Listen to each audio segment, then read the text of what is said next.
What is up, everyone? Welcome to the FAA podcast. Before we get into the recap of college and NFL, I'm just going to preface with what the fuck was college football this weekend? Because I have no clue. It was absolutely ridiculous. The amount of upsets, and I think it was rigged, though. I think it was rigged. All this stuff happened right before the CFP coming out tomorrow. I don't know. That's just my indication, anyways. But start off 3 games on Friday that were not upsets. None of them were. UConn beating Georgia State. Jim Mora Jr.'s boys. They are bowl eligible, 34-27. Georgia State getting a couple quarterbacks in. Zach Gibson got dinged up for a couple plays in the third quarter, I think it was. Christian Veilleux, former Penn State player, coming in for him. But Veilleux just 1 of 2 for 11 yards and an interception. Zach Gibson, though, for the Panthers, 70%, 257, touchdown, a pick, 7 carries, 16 yards, a rushing score. Nick Evers, the Wisconsin transfer, I kept getting annoyed. They were calling him Evers on the broadcast, but as far as I'm concerned, he's always been Evers. I don't know. 62.5% for him, 75 yards, a touchdown, 9 carries, 25 yards, a rushing score. But this one was all about the Huskies' ground and pound offense, led by Mel Brown there. 14 carries, 138, touchdown, 2 receptions for 18 yards. Ted Hurst leading the way in receiving for the Panthers there. Big night, 7 for 91 and a score. Defensively, I'm going to go with UConn defensive back Malik Dixon-Williams. 4 tackles, 3 of them solos, 1 tackle for loss, 1 pass defense, and a pick. UConn running for 272 yards in this game, 3 scores. So big night on the ground for the Huskies. Georgia State, though, did cover by the hook, plus 7.5, over 48.5, which I had. Unfortunately, it's parlayed with the under in the Boise State game, which we'll get to. USF, though, beating up on their in-state rival FAU 44-21. Getting revenge for last year. FAU beat them pretty handily, but USF getting this one back in 24. This one was 14-7 Owls at halftime. USF completely dominated the third quarter specifically, but the entire second half outscoring. You can see there, 37-7 in the second half. Cam Fancher for FAU, 52.4%, 306 touchdown, 15 carries, 23 yards, a fumble. Bryce Archie was really good, 59.4%, 206, 2 touchdowns, 8 carries, 25 yards, a rushing score as well. And just like UConn, the Bulls in this one are running wild, 319 rushing yards, 4 scores on the ground, led by Naquan Wright, 17 for 117, touchdown, 2 catches, 12 yards. 3 touchdown night for his rival there, C.J. Campbell Jr., the entire Owls offense, really. 12 carries, 90 yards, 2 scores on the ground, 5 catches, 78 yards, and 1 receiving as well. Kelly Joyner had 2 touchdowns for the Bulls, 1 receiving, 1 rushing. Leading the way in the receiving department was actually C.J. Campbell. He led the game, but non-running backs was FAU's wide receiver Omari Hayes, 7 for 73. Defensively, I'm going to go with USF linebacker Jalen Schuler, 10 tackles, 5 solos, 1.5 sacks, 1.5 tackles for loss. USF minus 1.5 covers easily over 47.5. A lot of points on Friday night. Number 15, Boise State continues to roll, 56-24. Interesting. They're one of the more interesting rankings that we'll see tomorrow night in the inaugural CFP 12-team playoff version. This one was all about Maddox Madsen, though. He had an excellent night in the last 2 games. He has been very good for the Broncos. 75%, 307, 4 touchdowns, 4 carries, 25 yards. Danny O'Neal for the Aztecs. Tough night, 46.7%, 155, 2 scores, and 2 picks. Ashton Genty. People are calling me crazy, but I keep telling people this was not enough, bro. Like this performance not enough. If you want to win the Heisman, like that's not going to get it done. 31 carries, 149, 2 scores, 2 catches for 31 yards. That's not enough. I said on the Friday show, Genty has to have 203 scores in order to stay in the Heisman, which he still is. He's still 4th. Colorado didn't play this week, so it's kind of like, Travis Hunter didn't move anywhere. It's the same rankings, I think. You can check on DraftKings in a second, but yeah, it's not enough. I need a lot more yards and more touchdowns, because that's the thing that's also interesting about Genty is, he has these big numbers, but he still isn't leading the country in rushing touchdowns. Yeah, he's 4th still. Travis Hunter, interestingly enough, bye week for Colorado, but he actually moved up into 2nd. Genty now 5-1 in 4th place. The other 3 under plus 300. So, yeah, he has to have big performances in the Broncos last 4 games plus Mountain West Championship game if they can get there, which they're on track to do right now. Boise wide receiver Latrell Capers had a big night, leading the game in receiving, 6 catches, 90 yards, 3 touchdowns for him. Defensively, I already go with Boise corner Amarian McCoy. 1 tackle. It was a solo, 35-yard pick 6. Boise State minus 24.5 covered, over 57.5. So kind of sucked. I had the over in the UConn game parlayed with Boise under. However, in the third quarter, I was like looking at it. I was like, live. I'll go live over 72.5 just for fun. And I was like, we need 21 points. They had 0 points in the third quarter after I bet that, but we got 21 points in the fourth quarter to get to 80 actually total points. But it was 73 what I needed. So on Saturday, number 4 Ohio State 20-13 over number 3 Penn State. Yeah, it's just annoying. Penn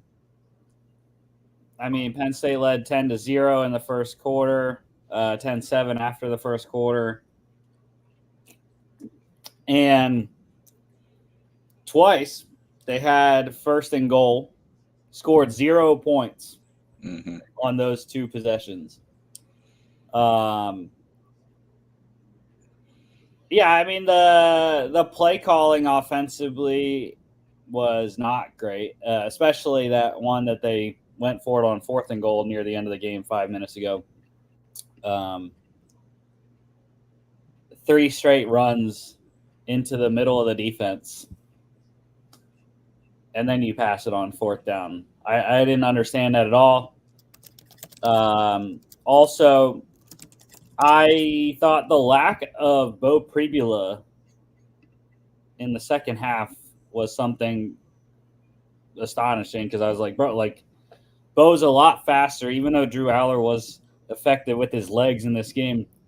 Pribula is a lot faster and can run some of those more designed QB runs than Aller can.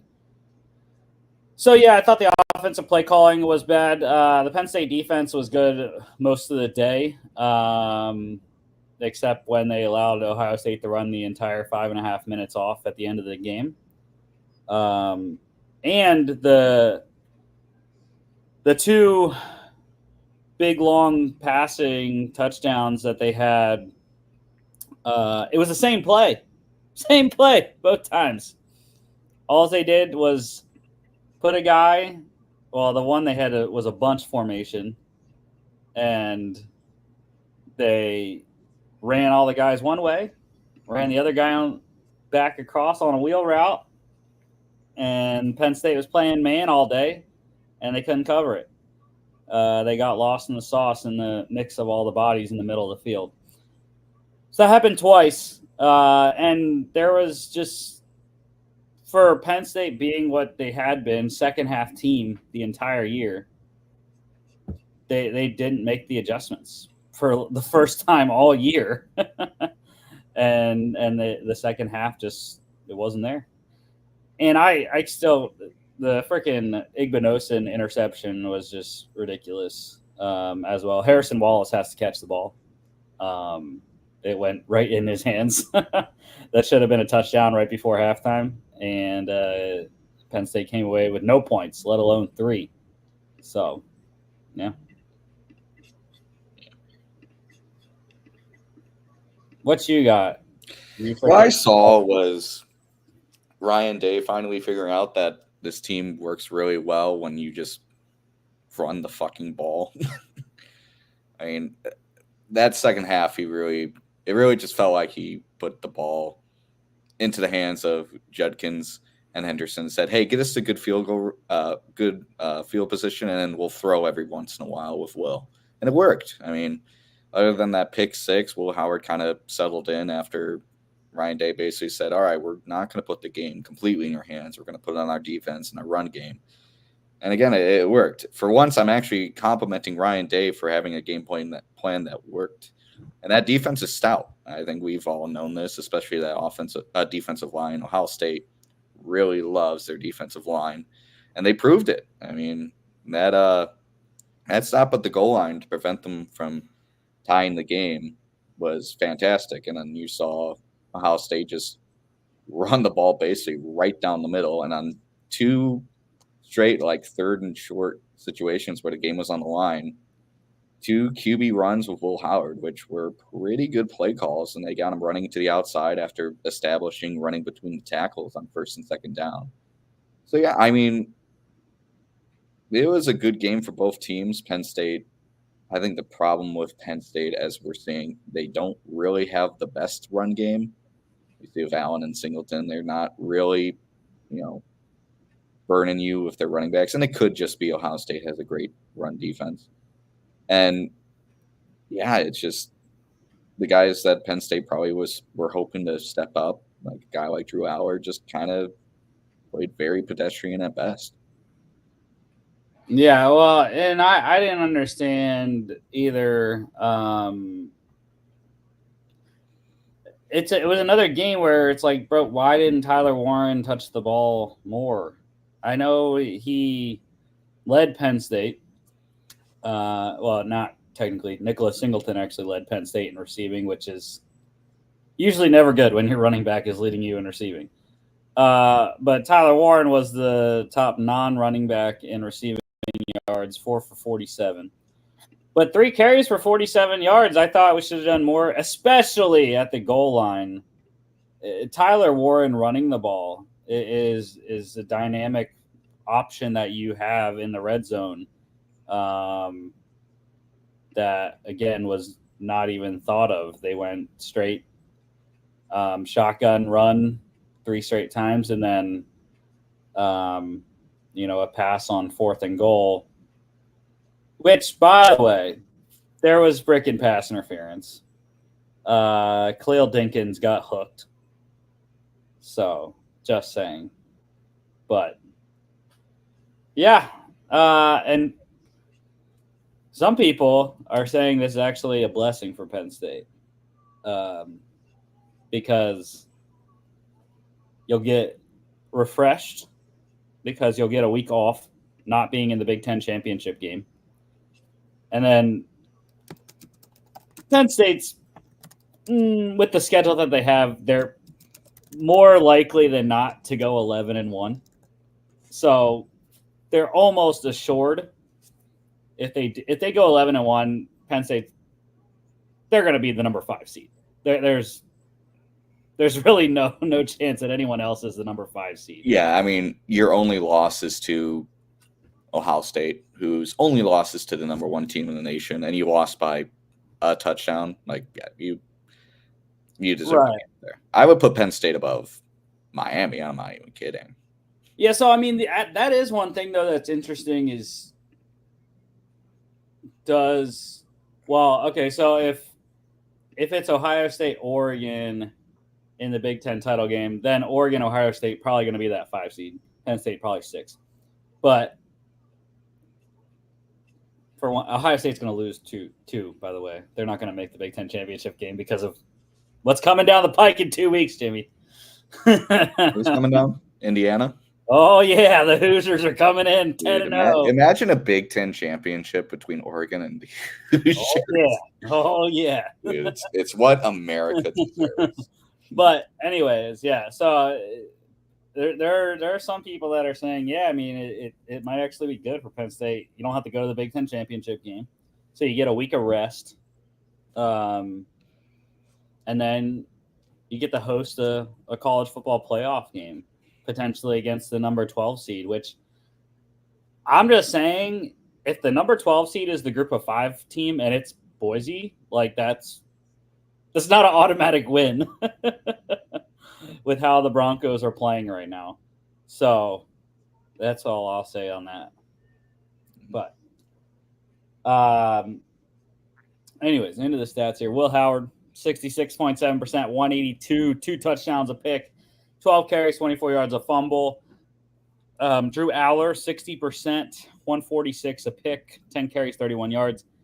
Quinshon Judkins led the game in rushing, 14 carries, 95 yards, 2 catches for 5 yards there.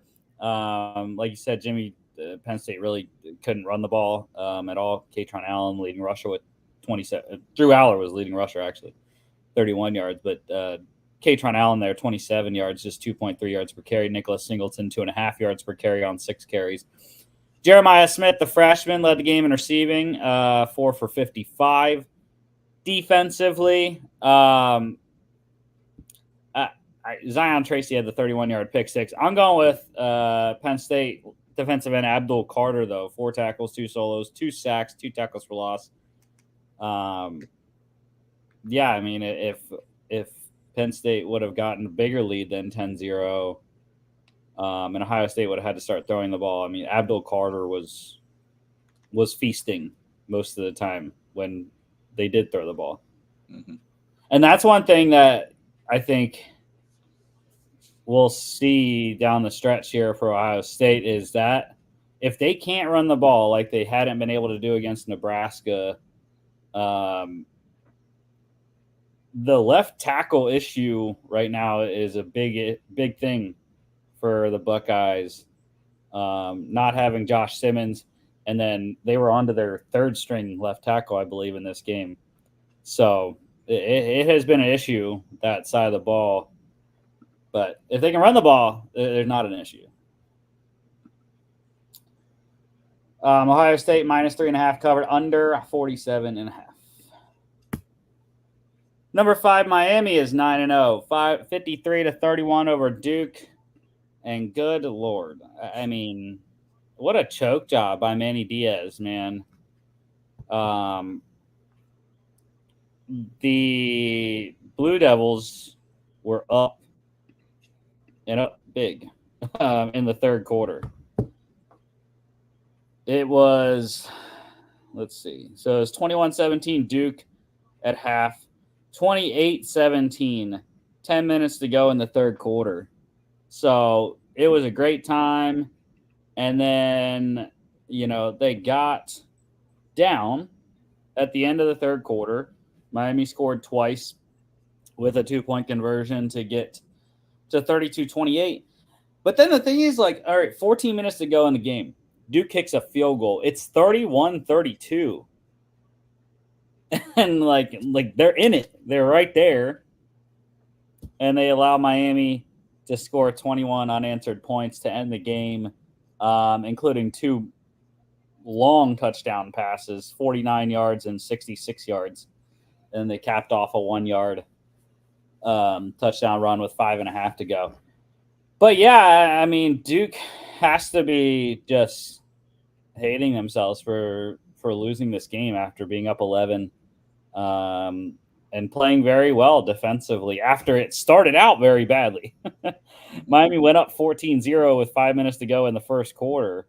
And then Duke tied it and then led at halftime. And so, yeah, I mean, I think, though, this is a building block kind of performance for Duke. And that's what this whole year has been anyways. I mean, it's Manny Diaz's first year as head coach there. So, I mean, I think there's a lot of people, including me, that didn't really think they would be this competitive. They're going to a bowl game already. But what did I have? Yeah, I mean, I had Duke at 5-7 this year in my preseason prediction. So they're ahead of where I had them already. But yeah, I mean, it's a tough road game against the number 5 team in the country. What I am mad at is, bro, like, how did you not cover the spread? 21 points, man. Of course, they lost by 22. Yeah, Cam Ward, I mean, he's moving toward the Heisman. I still don't think I still think Dash and Janty should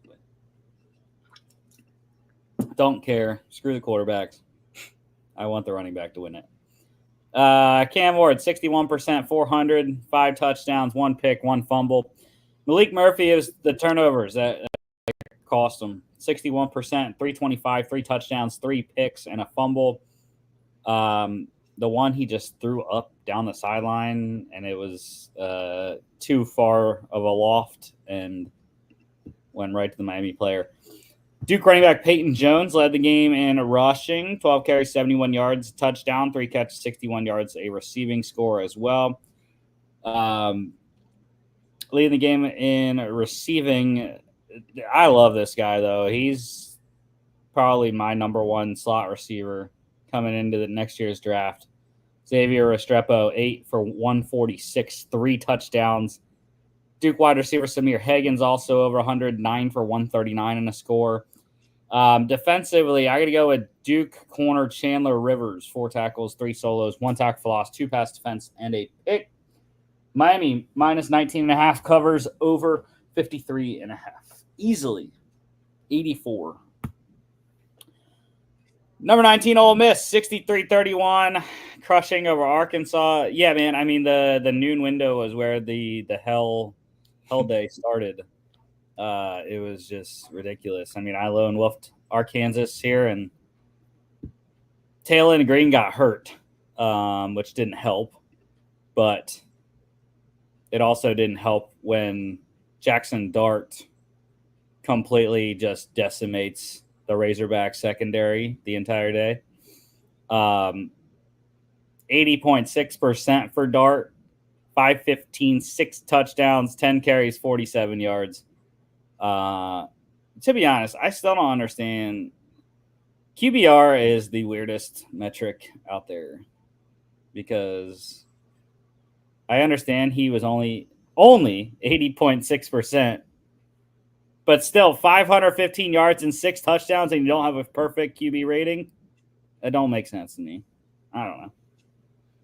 And he also had 47 rushing yards, 4.7 yards per carry on the ground. It doesn't, I don't know. Austin Simmons played a little bit at the end. The freshman back up 3 of 3, 47 yards and a touchdown. Like I mentioned, Taylor Green, he wasn't playing bad per se. 71.4%, 158, 10 carries, 16 yards. Did have a fumble that was recovered in the end zone for a touchdown by Princely Uman Mulin. Malachi Singleton comes in for him, 78.6%, 207, touchdown, 8 carries, 44 yards, rushing score there. Rashad Dubinion, he led the game in rushing for the Razorbacks, 12 carries, 49 yards, touchdown, 2 catches, 15 yards. And how about Jordan Watkins had himself a day? No Trey Harris for the Rebels in this one. So Jordan Watkins said, "Got you, bro.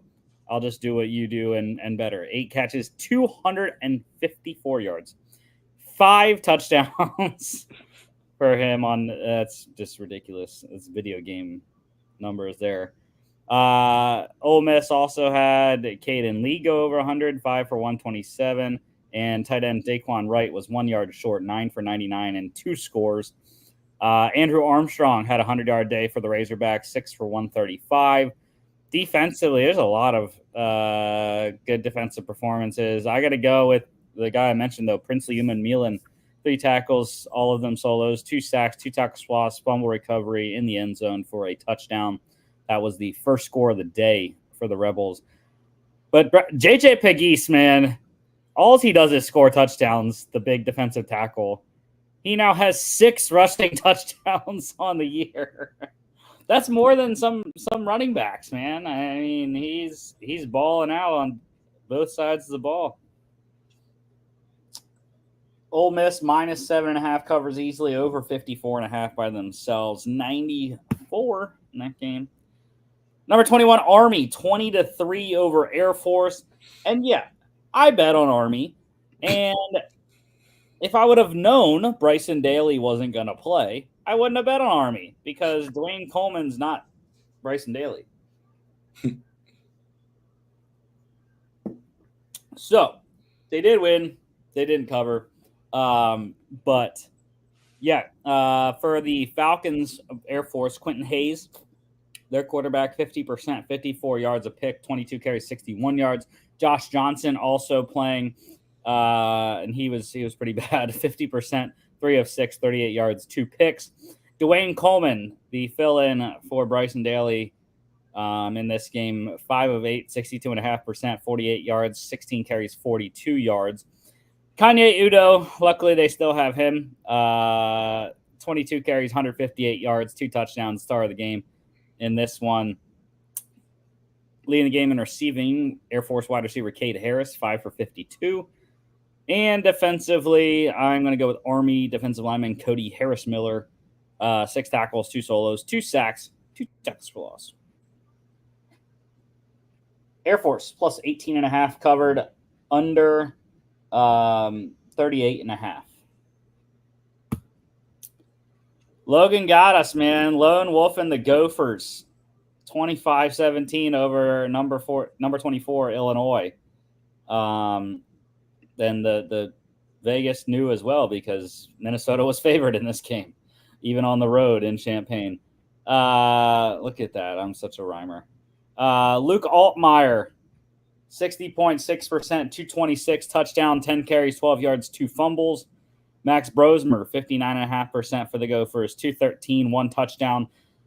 Darius Taylor was the offensive star of the game, though. Big one, 22 carries, 131 yards, a touchdown, 9 catches for 58 yards. Big workload, 31 total touches on the day. Leading the game in receiving, Minnesota wide receiver Daniel Jackson, 5 for 74. Defensively, how about the day for Minnesota linebacker Cody Lindenberg, 4 tackles, 3 solos, half a tackle for loss, 3 pass defense. Minnesota minus 2.5 covered under 47.5. Yeah, again, it was just a ridiculous. UTSA upsetting Memphis 44-36, and literally all day when you compile everything that happened on Saturday, a lot of the conference races are just like flipped. Like, it's ridiculous. I will say, though, the Big 12 and the AAC are more defined conference races because of some of the upsets that happen.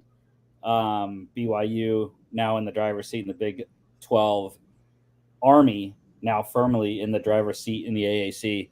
UTSA, though, 44-36 over Memphis. Seth Hennigan had a winning stat line, 67.3%, 454, 4 touchdowns and a pick. Ode McCown also, Josh McCown's son, he had a great day as well, 54.1%, 284 touchdowns, 5 carries, 28 yards. Mario Anderson Jr. led the game in rushing for the Tigers. 12 carries, 53 yards, a touchdown, 7 receptions, 35 yards, and a receiving touchdown as well. Memphis wide receiver Demir Blankensee, he led the game in receiving, 6 for 142, 2 scores. His teammate Rock Taylor also over 108 for 111 and a fumble. UTSA wide receiver Chris Carpenter over 100 as well, 4 for 108. 2 touchdown day for UTSA tight end Houston Thomas. It was a tight end touchdown party, as you can see, for the Roadrunners there. They had 3 different tight ends score at least 1 touchdown. Houston Thomas, Dan Dishman, and Patrick Overmeyer there. Defensively, there was not a lot of stats. I'm going to go with Memphis defensive back DJ Bell, though. 5 tackles, 3 solos, 3 passes defensed.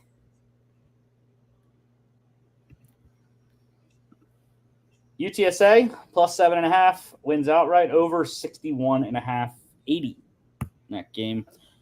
The Ducks were not one of the teams that got upset. The 3:30 slate was a little bit better than the 12 o'clock. Number 1, Oregon, 38-17 over Michigan. Very happy to watch the Ducks roll the Wolverines in Ann Arbor. Dylan Gabriel, 64.7%, 294, touchdown, 3 carries, 23 yards, a rushing score. Davis Warren got the start again for the Wolverines, 57.1%, 164, 2 touchdowns. Alex Orji played a little bit, interchanged in some of their packages that they have. 1 for 33.3% for 1 yard, but 6 carries, 39 yards on the ground. Jordan James, over 100 for the Ducks, 23 carries, 117 yards, and a rushing touchdown. Noah Whittington, his teammate, 2 touchdowns on the ground in this one. Big day for wide receiver Trayshawn Holden, 6 catches, 149, the leading receiver in this one for Oregon. Tight end Colston Loveland, also over 100 for the Wolverines, 7 for 112. And defensively, I am going to go with Oregon defensive lineman Derek Harmon, 4 tackles, 3 solos, 1 tackle for loss, 1 pass defense. The Ducks minus 14.5 covered, over 45.5. Go Dogs. Number 2, Georgia, 34-20 over Florida. It was a little slow start, but Georgia eventually got it going and ran away with it in the 4th quarter, scoring 2 touchdowns to get the 14-point lead at the end. The only thing I'm annoyed is they were 1 point short of the Fanatics boost that they gave out. Oregon and Georgia, 35-plus team points each. So that was kind of rough, 1 point short. But that's how it goes. Carson Beck, I mean, I don't know. I don't know what Carson Beck has to do better. Not throw it to the other team. That's what you got to do better. 62.5%, 309, 2 touchdowns, 3 picks. He has 11 interceptions now, I think it is, in the last 5 games. And you're not going to win a title throwing to the other team that many times. So I don't know how to fix it. It also doesn't help that, like, Georgia this year doesn't have the elite receivers that they have had in the past. So Carson's, the openness of the receivers has been a thing to watch as well. For Florida, DJ Lagway, the freshman superstar that they have, he went down in this one. 2 of 6, 33.3%, 47 yards, a touchdown, 4 carries, 18 yards. Aiden Warner, the Yale transfer, coming in for him, 7 for 22, 31.8%, 66 yards, and a pick. So Florida now without DJ Lagway, because he's probably done for the year, hamstring injury. They're in a pickle because they have probably the hardest last 4 games or stretch in the country. Or not. Well, this 4 game stretch, not the last game of the season, but They were obviously against number 2 Georgia. They're in Austin next week against number 5 Texas. They host number 14 LSU, and they host number 16 Ole Miss. And then they go to Florida State to play the Florida State game. So, yeah, it's not a great situation for Florida, which I love. It's good. Lose all the games you can, please. Nate Frazier, the freshman, stepping up for the Dogs. Trevor Etienne went down with an injury in this game, rib injury. But Nate Frazier was really good. 19 carries, 82 yards, led the game in rushing, a touchdown, 2 catches for 7 yards as well. Florida wide receiver Aiden Mizell led the game in receiving, 4 for 66 and a touchdown. Defensively, I got to go with Georgia linebacker Chaz Chambliss, 6 tackles, 4 solos, 2 sacks, 2.5 tackles for loss. Florida plus 14.5 covered by the hook, over 52.5. More upsets. Texas Tech, 23-22 over number 11 Iowa State. Rocco Becht, 59% for the Cyclones, 299, 2 touchdowns, a pick. Baron Morton for Texas Tech, 52.5%, 237, 2 touchdowns, 2 picks. Taj Brooks, excellent game for the Red Raiders, running back, 25 carries, 122, the game-winning touchdown there, 2 catches for 10 yards as well. Iowa State wide receiver Jaden Higgins led the game in receiving, 10 catches, 140 and a touchdown. Josh Kelly, the Red Raiders wide receiver, he had 100 as well, 8 for 127, 2 touchdowns. And defensively, I'm going to go with Texas Tech linebacker Jacob Rodriguez. Great game for him, 13 tackles, 9 solos, 2 sacks, 2.5 tackles for loss. Texas Tech plus 14.5 wins outright under 55.5 by the never mind. Well, not by the hook. Only 45 in this game.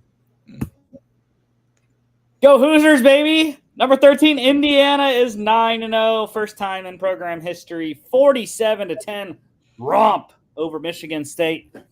Guess how this game started? 10-0 for the Spartans. 47 straight unanswered for Indiana to end the game. Curtis Rourke back for the Hoosiers in this game after missing last week's game. 65.5%, 263, 4 touchdowns. Pretty solid game back for him. Aiden Childs, the Spartans running quarterback, 66.7%, 193, touchdown, 2 picks. Backup Tommy Schuster also playing in this one, 4 of 8, 50% for 36 yards. Neither team could really run the ball. You see that Indiana running back Justice Ellison led the game in rushing, 9 carries, 32 yards, 3 catches for 22 yards. Wide receiver Keyshawn Williams for the Hoosiers led the game in receiving, 6 for 86. 2 touchdown day for wide receiver Elijah Surratt on the Hoosiers. And defensively, how about 2 Hoosiers here? Defensive lineman Mikal Kamara, 7 tackles, 4 solos, 2.5 sacks, 4.5 tackles for loss. And Indiana defensive back Amari Farrell, 2 tackles, 2 picks. Indiana minus 7.5 covers easily. Over 53.5. And like I said, man, the Hoosiers going to Columbus in 2 weeks. Or no, 3 weeks. 3 weeks. 3 weeks, I should say. Yeah. 3 weeks. I thought it was 2 weeks. It's 3. I'm very excited for 11-0 Indiana, or 10-0 Indiana to go into Columbus, because they are they got and they'll be rested. They will be rested, Jimmy. They got a bye the week before. Let's go. Hopefully they don't come out slowly, though. Sometimes teams get off the bye week and kind of take their time trying to figure out how to play. No, I'm not worried. Not worried. They host Michigan this weekend, and then they got a bye, and then they're at Ohio State. I don't know. Ohio State might be a little rusty, though. They They got to go to Northwestern the week before, you know. Northwestern is feisty. All right. Another upset. Houston, 24-19 over number 17, Kansas State. Avery Johnson was not good in this game. 59%, 238, touchdown, 2 picks, 8 carries, 18 yards. Zion Chris, how about that? Perfect. 11 of 11, 100%. 103, touchdown.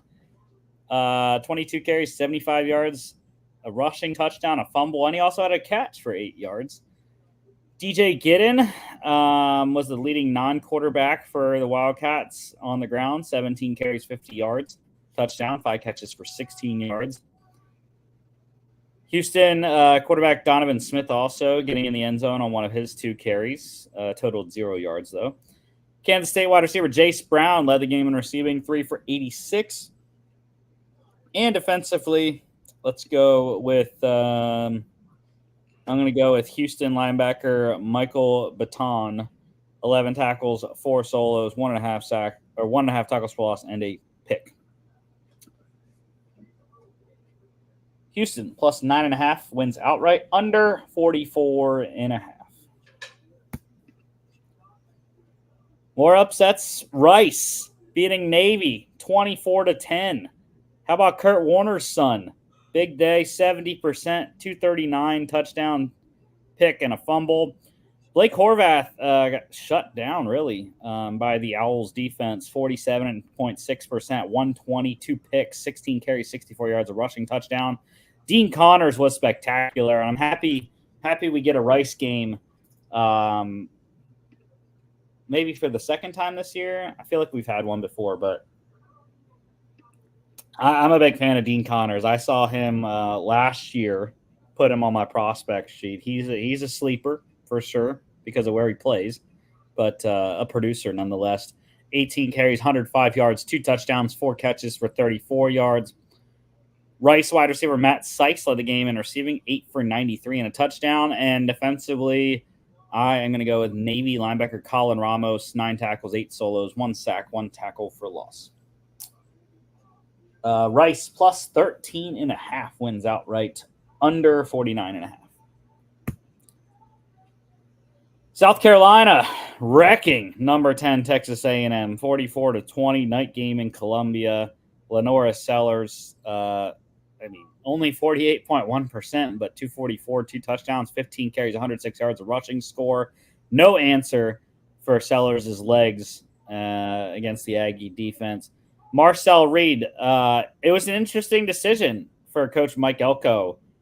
You're on the road in an SEC game, and he decided to go away from the veteran in Connor Wegman, starting the true freshman Marcel Reed, and he didn't play badly.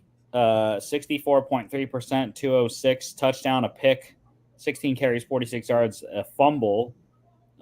Just not good enough. Rocket Sanders for the Gamecocks was excellent. 20 carries, 144 yards, 2 touchdowns, a fumble. Leading the game in receiving, South Carolina tight end Joshua Simon, 4 for 132, 2 touchdowns. And defensively, how about Texas A&M defensive lineman Shamar Stewart, 5 tackles, 3 solos, 1 tackle for loss, 2 passes defense. South Carolina plus 3.5 wins outright, over 43.5 by themselves. Another upset Saturday night, Louisville 33-21 over number 11 Clemson. Cade Klubnik, 58.9%, 228, touchdown, 12 carries, 43 yards. Tyler Schuff for the Cardinals, 53.1%, 156, and a rushing touchdown. This one was all about the ground game on both sides, though. Phil Moffa was excellent. 30 carries, 171 yards, 2 touchdowns, 5 catches for 28 yards. Isaac Brown on the other side, 20 carries, 151, touchdown, 3 catches for -1 yard. Clemson wide receiver TJ Moore, he led the game in receiving, 5 for 63. And defensively, I'm going with Louisville defensive back Quincy Riley, 7 tackles, 5 solos, 2 tackles for loss, 1 pass defensed. Louisville plus 11.5 wins outright, under 62.5. Iowa wrecking Wisconsin. You lone wolf the Hawkeyes, Jimmy. How was I the only one that picked the Hawkeyes? Yeah, I don't. Well, Logan's a Wisconsin fan, and I thought Wisconsin was going to win. So it's night game in Kinnick Stadium did not work out for the Badgers, 42-10. Braden Locke, 51.7%, 137 touchdown, 2 picks, 5 carries for 20 yards. No Cade McNamara in this one. That's why I thought Wisconsin would win. I did not believe that Iowa would be able to sustain without Cade McNamara on offense. That they did. The Northwestern transfer quarterback Brendan Sullivan was the guy, and they didn't ask him to do much. 7 of 10, 70%, 93 yards a touchdown, 9 carries, 58 yards, and a rushing touchdown. Caleb Johnson, though, was the guy. 24 carries, 135 yards, 3 touchdowns, 1 reception for -2 yards. And Iowa really ran the ball down the Badgers' throats all night to the tune of 329 rushing yards and 5 touchdowns, 6.1 per clip. You see Jay-Z Patterson as well had a rushing score, 5.6 yards per carry for him. Iowa tight end Zach Ortworth, he led the game in receiving, 3 for 66. Defensively, I got to go with Wisconsin linebacker Christian Allegro. 16 tackles, 7 of them solos, 1 sack, 1.5 tackles for loss. Iowa -2.5 covers easily, over 40.5 by themselves. Number 7, Tennessee, the lone night game that did not end up in a upset. Actually, technically not, because SMU was favorite as well. But 28-18 over Kentucky. Nico Iamaleava, 73.7%, 292 touchdown, 7 carries, 14 yards. Kentucky playing 2 quarterbacks, neither really that efficient. Brock Vandegrift, 58.8%, 123 touchdown, a pick, 9 carries, 14 yards, and a fumble. Gavin Wimsatt was not good at all. 4 of 10, 40%, 69 yards, touchdown, a pick, 4 carries for 20 yards. Dylan Sampson ran wild for the Volunteers on this game. 27 carries, 142 yards, 2 touchdowns, a fumble, 1 reception for 9 yards. Kentucky also had a 100-yard rusher, Jamarian Wilcox, 17 carries, 102 yards, 2 catches for 10 yards there. Tennessee tight end Miles Kitzelman leading the game in receiving, 6 for 97 and a touchdown. Defensively, I'm going to go with the top guy there, Georgia transfer linebacker Jamon Dumas Johnson, 14 tackles, 7 solos, 1 sack, 1 tackle for loss. Kentucky plus 17.5, covered over 45.5 by the hook. 46, not one. Yeah, number 20 SMU demolishing number 18 Pittsburgh, 48-25 to knock Pitt out of the unbeatens. Kevin Jennings was really good for the Mustangs, 68%, 306, 2 touchdowns. Pitt playing 2 quarterbacks, Eli Holstein, 60.4%, 248, 1 pick, 10 carries, 19 yards, and a fumble. Nate Yarnell, he was really good when he came in, 90%, 9 of 10, 99 yards, 2 touchdowns. Rashard Smith, this is a crazy game for a guy that is in his first season as a running back, switching from wide receiver. 23 carries, 161 yards, 2 touchdowns, 4 catches, 21 yards, a receiving touchdown as well, 3 total on the night. Leading the game in receiving, SMU tight end Matthew Hibner, 3 catches, 108 yards, and a touchdown.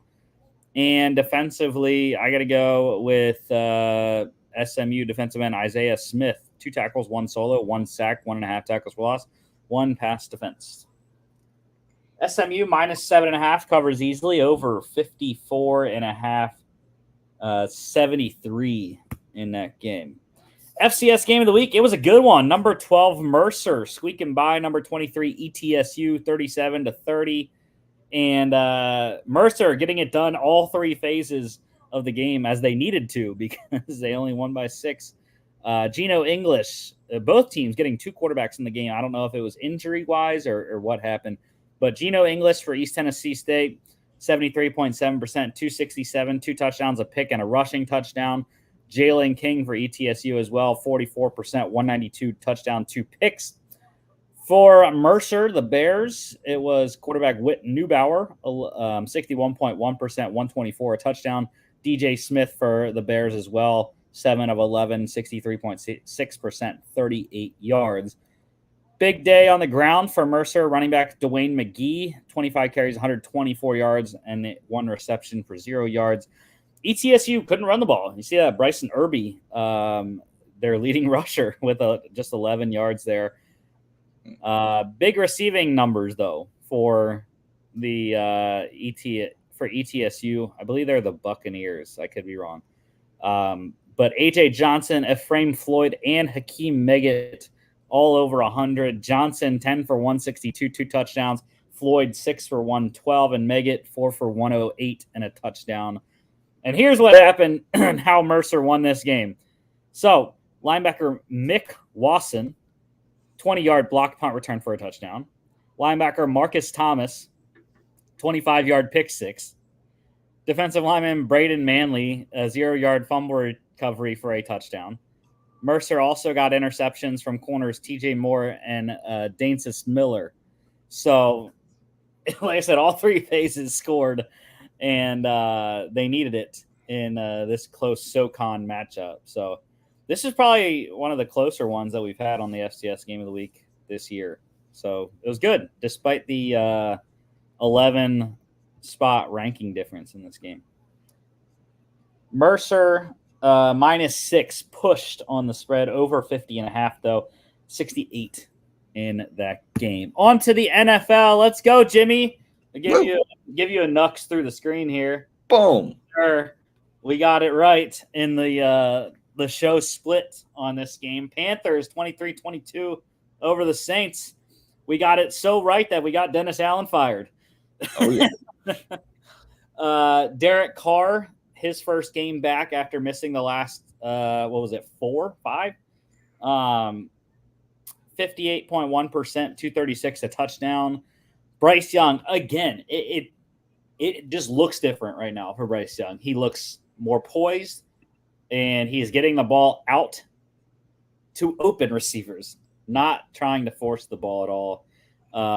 61.5%, 171, touchdown, a pick. I don't remember that interception. I'm trying to think of what it was, when it was, but because again, I don't think it was a bad one though. It was. Oh no, yeah, I do remember that. That was that just ridiculous play. I think it was Marshawn Lattimore. That like the receiver Bryce Young dropped it right in the bucket, and I think it was on David Moore. And like, bro, you got to catch the ball. And Marshawn Lattimore, as they were going to the ground, just like stripped it away. So that was not on Bryce Young at all. Alvin Kamara, he had a great game. I mean, they ran the ball at will in this game, and it was just the Panthers defense got a couple stops here and there, and that was the difference, especially in the red zone. Panthers held them 3 different times to field goals, and that was the big difference. Kamara, though, 29 carries, 155 yards, 6 catches on 9 targets for 60 yards. Chuba Hubbard, 2 touchdowns, including the game winner. How about rookie tight end Jatavian Sanders leading the game in receiving? Caught 4 of his 5 targets for 87 yards. Potential fantasy pickup? I don't know. He does have a really good connection with Bryce Young, though. I think in the couple games, these last 2 games, him and Bryce have connected on quite a bit.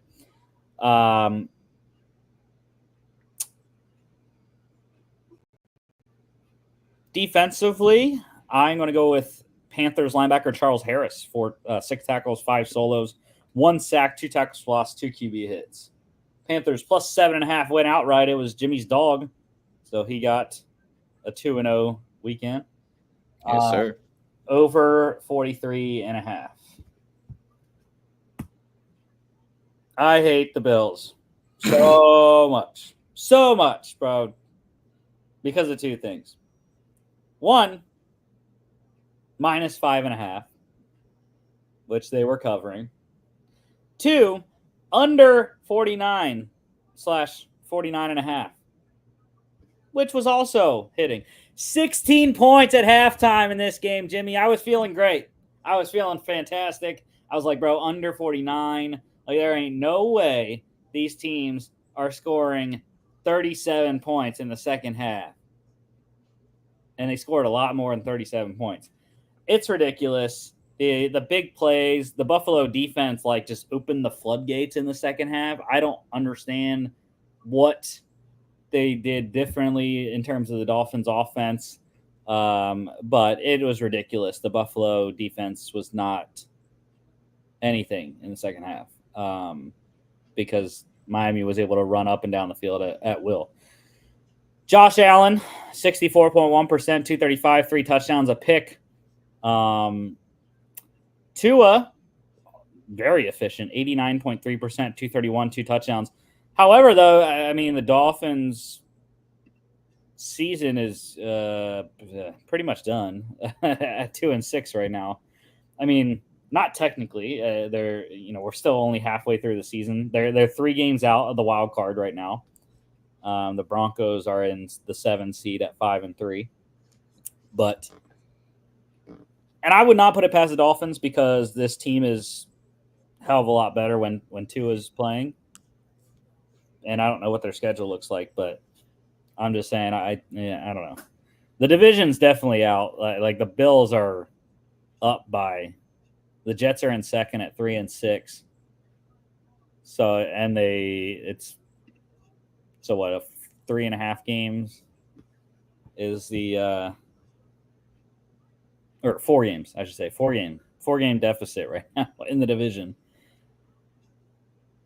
Devon A-Chain, big day for him. Thank you, fantasy points. Led the game in rushing, 12 carries, 63 yards, a touchdown, caught all 8 of his targets for 58 yards and a receiving touchdown. James Cook, I hate you. Why didn't you score a touchdown, sir? You score in every game that I don't have you scoring a touchdown. Of course, Ray Davis scored a long touchdown reception that contributed to my losing the under. Tyreek led the game in receiving, caught 4 of his 5 targets for 80 yards. 10-target day for tight end Dalton Kincaid, caught only 4, though, for 32 yards. Defensively, how about the day for Buffalo defensive end Greg Rousseau? 7 tackles, 4 solos, 1 sack, 3 tackles lost, 1 QB hit. Dolphins covered plus 6.5, over 49.5. I hate you. And also, I mean, I was okay with it going to overtime because, then at least the Bills would have had a chance to cover 5.5. They score a touchdown on the opening possession. They win by 6. But no. Tyler Bass had to go out there and kick a freaking 61-yard game-winning field goal. That's ridiculous. I hate the Buffalo Bills so much. I also hate the Denver Broncos because I lone wolfed this game. And they were also my dog. No, they weren't. They were one of my best bets, though, plus 9.5. I thought at the very worst they would cover 9.5. I thought this team was good enough. And they really were. They were good in the first half. The first half was what you could have pretty much hoped for. And if you were the Broncos, I mean, they were down 17-10 at halftime. 24-10. But it was 17-10 with 54 seconds left. I don't know how the Broncos allowed a touchdown by the Ravens to get it to 24-10. That's probably what broke the Broncos there. But yeah, I mean, it's okay though. The Broncos, no one thought the Broncos were going to be at this point, this good this soon, right? At least I don't think there's a lot of people that thought that. I did because I knew Bo Nix. He's going to be good, and he has been good. Lamar, though, is probably the MVP, but that's fine. Lamar can win his 3rd MVP. I'm cool with that. The Ravens, they still can't win in the playoffs, so that's fun. 84.2% for Lamar, 283 touchdowns. And actually, it's okay though. It's okay for you and me because I think we had the same Super Bowl, right? Ravens Eagles. I had Ravens 49ers. Okay. Regardless, we both have the Ravens as the AFC. Logan didn't want to go against the Chiefs, so he picked the Chiefs. But so it's okay in that regard, but it's okay. The Ravens are going to have to get there through a wild card, though, Jimmy, because my Pittsburgh Steelers are going to win the AFC North. Yeah, whatever you say. That game's coming up. The first of their two matchups coming up in a couple weeks. But anyways, Bo Nix, 57.6%, 223, a pick, 6 carries for 36 yards. How about a 2-yard receiving touchdown as well? Bo with the hops on the goal line receiving touchdown there. Trick play, the Denver special. That sounds like an omelet, like, Denver omelet, Derrick Henry, he just continues to be ridiculous. 100 yards, 23 carries, 106 yards, 2 touchdowns, 27-yard reception as well. And scored his 100th and 101st touchdown career in this game. Zay Flowers has also been quite ridiculous the last couple of games. Caught 5 of 6 targets, 127, 2 touchdowns. Cortland Sutton also over 100, caught 7 of his 10 targets for 122, threw that 2-yard touchdown to Bo Nix. And defensively, I don't know. It's tough. I'm going to go with Ravens linebacker Tavius Robinson, though. 3 tackles, 2 solos, 2 sacks, 1 tackle for loss, 1 QB hit, or 1 pass deflection, 4 QB hits. Trenton Simpson, though, also a viable candidate for Defensive Player of the Game. Ravens minus 8.5 covered easily over 46.5. Yes, sir. Chargers, baby. 27-10. Lone Wolf in the Bolts. Love it. This defense is nasty. And that was one of the reasons why I picked LA in this game. But also because the passing game, the Herbert to McConkey connection has been fantastic. Ladd didn't even make a dent, though, compared to some of the other receivers in this game. Justin Herbert, though, he was great once again, 66.7%, 282, 2 touchdowns. Jameis, a little bit back down to earth in this game against the top 10 defense, 56.5%, 235 touchdown, 3 picks, 5 carries for 27 yards. J.K. Dobbins continues to have his great season, 14 carries, 85 yards, 2 touchdowns, 2 receptions for 20 yards. The Browns, it was a struggle all day. Again, Chargers defense, very good. Nick Chubb really couldn't run the ball. 2.6 yards per carry on his 15 totes. Another splash game for Quentin Johnston. Caught 4 of his 5 targets for 118 yards and a touchdown. 11 target day for Cedric Tillman and Jerry Jeudy. Tillman caught 6 for 75, a score. Jeudy 7 for 73. And, dude, the amount of defense in this game is ridiculous. I'm just going to check how many sacks total did we have here. The Chargers sacked Jameis 6 times, and the Browns sacked Herbert 6. We had 12 total sacks in this game, 6 apiece on each side. So how many defensive players of the game can we have? Because there's probably like 4 or 5 guys here. I think I'm going to go with Myles Garrett on the losing end. 5 tackles, 4 solos, 3 sacks, 3 tackles for loss, 5 QB hits. You want anyone else? Nah.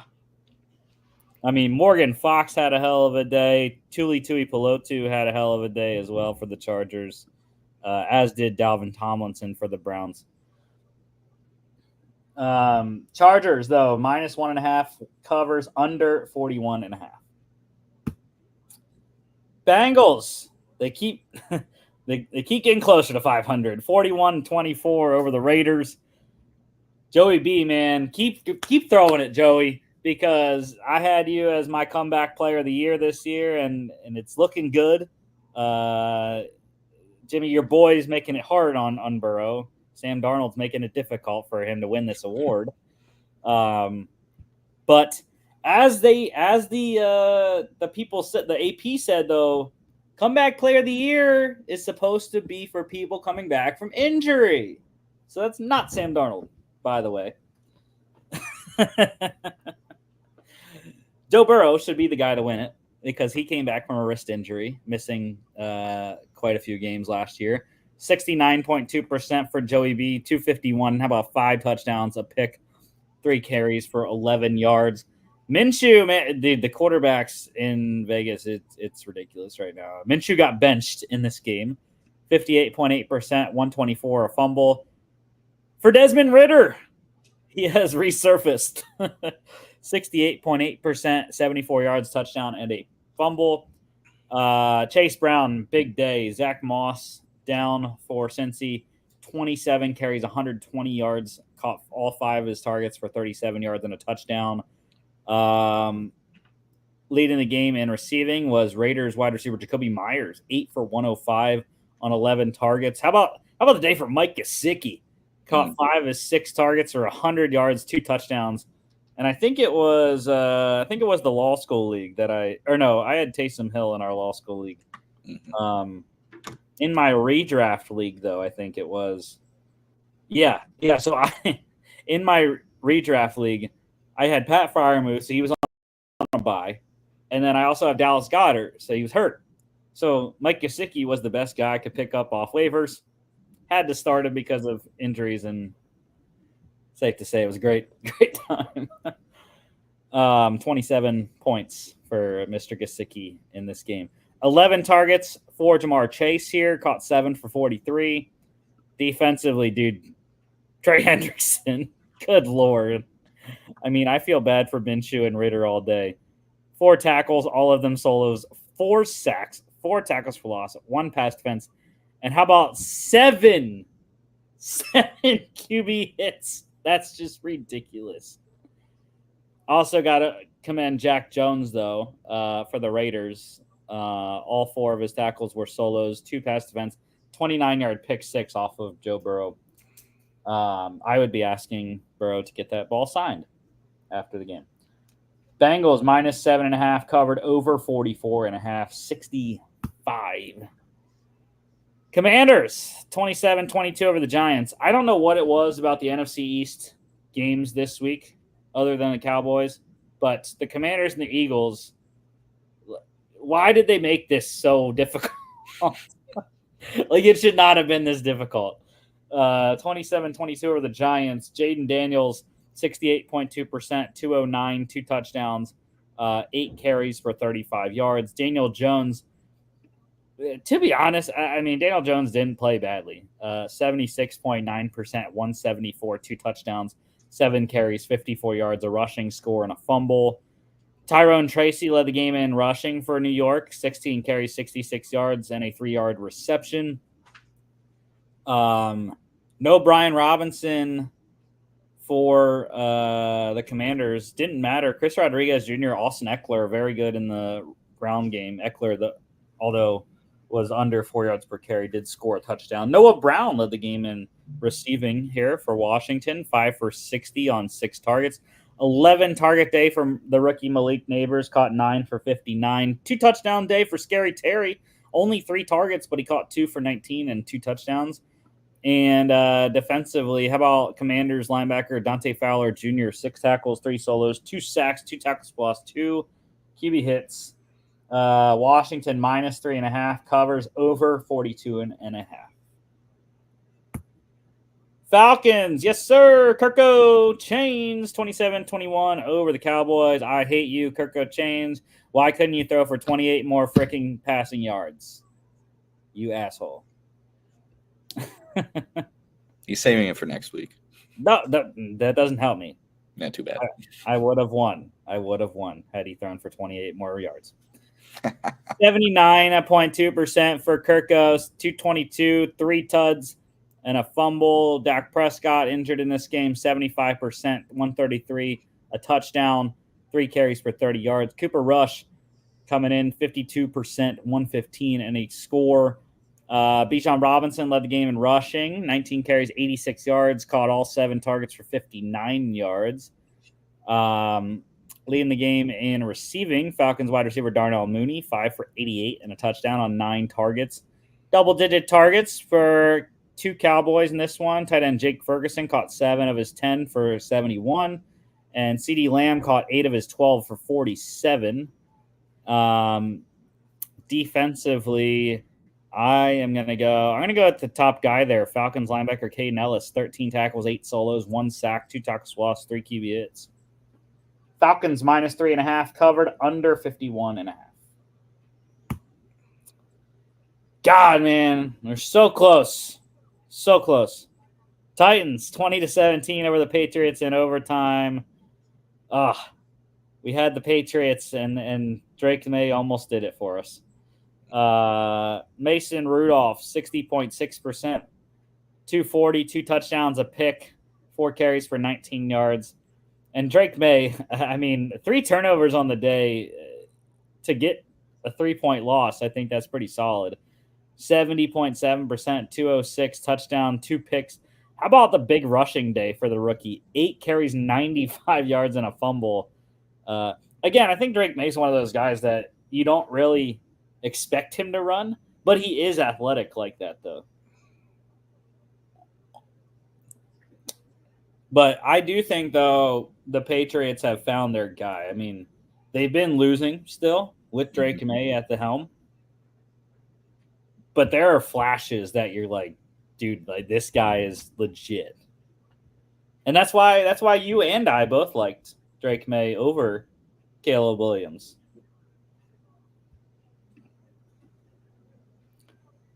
Tony Pollard had a big day for the Titans. 28 carries, 128 yards, 3 catches, 26 yards. 2 touchdown day for Ramondre Stevenson. It was tough sledding on the ground, just 16 yards on 10 carries. Did score a touchdown, though. Caught all 5 of his targets for 38 yards, including the game-tying receiving touchdown there. I thought for sure Gerard was going to go for 2. I would have went for 2. You're on the road with a rookie quarterback. You just went down the field and scored the game-tying touchdown. I would have went for 2. I mean, and what did the Patriots have to lose? Nothing. They had nothing to lose. Like, they're already in pretty sunk season at 2-6. Now 2-7. I don't know. I would have went for it. Mm-hmm. Calvin Ridley led the game in receiving, caught 5 of his 8 targets for 73 yards. And a whole host of defensive performances in this game. I got to go with Titans safety Amani Hooker, though. 5 tackles, 2 solos, 3 pass defense, 1 QB hit, 2 picks, including the game-sealing one in overtime. Patriots plus 3.5. Covered by the hook under 38.5. Unfortunately, though, Jimmy, Logan and I, this was our dog, and we did not have 3.5 on the Friday show. We only had 3. So we got to push. Better than a loss, though. Again, why was this so difficult? 28-23, Eagles over the Jags. It's decision making. I mean, good Lord, Nick Sirianni. Like, what are we doing? I think so. The Eagles missed all 3 of their 2-point conversion attempts. And I think I agreed going for it 2 out of the 3. The first one and the third one. The second one, I don't remember what the score was, but it didn't. I don't think 2 points would have made a difference. Oh, yeah, the second one was the one where they got the flag on the Jags, and then they moved it to the 1-yard line, tried the Philly, the tush push, and it got in, by the way. It looked like the ball crossed over the line. I'm just saying. There was a lot of questionable officiating calls in this game. Saquon was down. The fumble returned for a touchdown by Trayvon Walker. The officials on the broadcast, I think it was Mike Pereira, he literally said he was down. Like, he got touched, and then he stepped on his offensive lineman's foot, and then he stumbled and lost the ball when he hit the ground. So, I don't know. It was just annoying.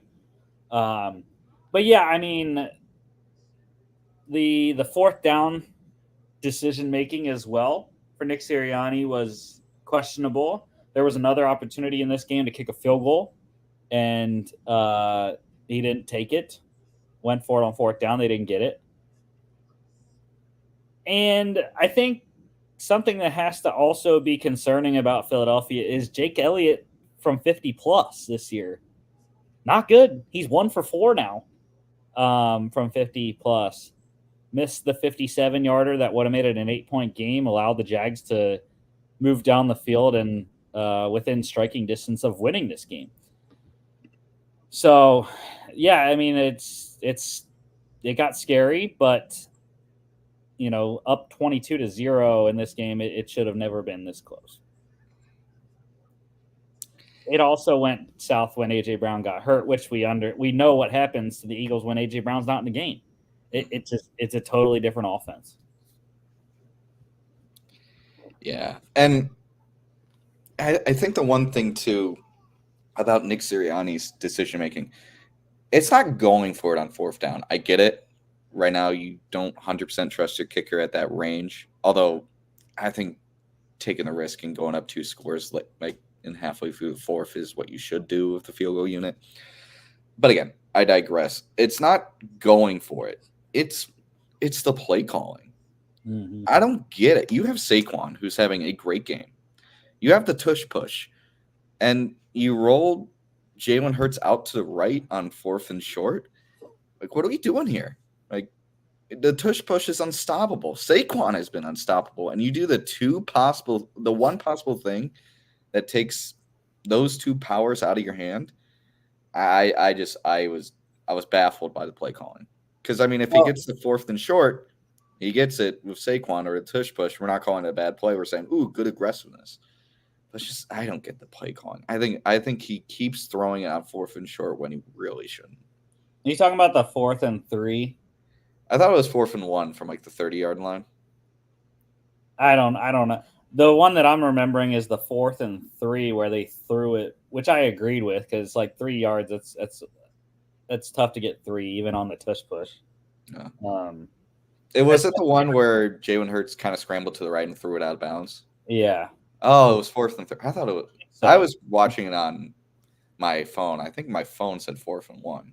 I think that was the one. I don't know. We could be talking about 2 different ones, but yeah. But I mean, especially even if it was on 4th and 1, which no, the 4th and 1 though, I do remember a 4th and 1 where they could have tush pushed, but Nick Sirianni psyched himself out because the Jags have been stopping it most of the day, and so that's why they threw the ball, and it was just crazy. But yeah, Jalen though, you have to give him props because since the bye week, Jalen Hurts has been one of the best quarterbacks in the league. Hasn't turned it over since the bye week. And he has this offense really humming. So 75% for Jalen, 230, 2 touchdowns, 13 carries, 67 yards, a rushing score as well. I was very surprised. I said on Friday that Doug Peterson was going to stay in Philadelphia because he's going to get fired after this game. And maybe he would have had the game continued to be how it was in the first half. Maybe Doug Peterson would have got fired if the Eagles would have completely just annihilated the Jaguars. But Trevor Lawrence, though, 51.6%, 169, 2 picks, 2 rushing touchdowns. I don't know. I mean, he's in a difficult position as well because they really weren't able to run the ball in this game. And no Christian Kirk, no Gabe Davis. I don't know. Not a fully healthy Brian Thomas. Yeah. So it's a tough situation for T-Law, but I mean, despite 2-7, I think he has been playing a lot better, even though, only 51.6% and 2 interceptions. But, yeah, Saquon's ridiculous, man. Dude, the reverse hurdle, I mean, I don't even know how to explain it because it was just, I've never seen anything like it. It's just ridiculous. 27 carries, 159, a touchdown, a fumble, 3 receptions, 40 yards, a touchdown, 199 total yards, 2 scores for Saquon.